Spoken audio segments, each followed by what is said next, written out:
नमस्ते साथीहरू, आजको यस भिडियोमा म तपाईहरु समक्ष मौलिक हक लिएर आएको छु। एक्जामको दृष्टिकोण एकदमै इम्पोर्टेन्ट रहेको छ। तपाईहरु 2-3 चोटि भिडियो रिपिट गरेर सुन्नुभयो भने तपाईहरुलाई अवश्य पनि सबै मौलिक हकहरू याद हुन्छ।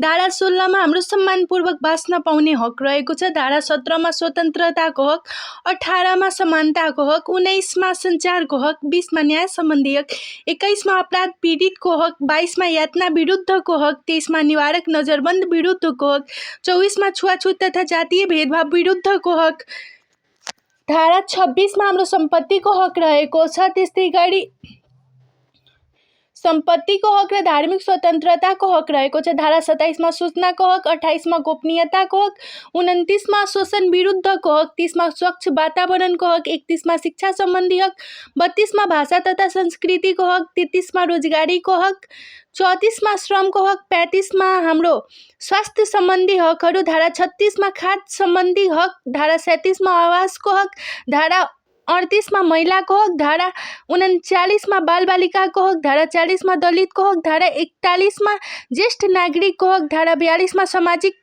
व्ययको हक, त्यस्तै गरी धारा 43 मा हाम्रो सामाजिक सुरक्षाको हक, धारा 44 मा उपभोक्ताको हक, त्यस्तै गरी धारा 45 मा देश निकाला विरुद्धको हक, धारा 46 मा संवैधानिक उपचारको व्यवस्था रहेको छ। यसरी हाम्रो मौलिक हकहरू धारा 16 देखि धारा 46 सम्म जम्मा 31 वटा रहेको छ। Thank you so much for watching my video. Don't forget to like, comment, subscribe, share it your friend.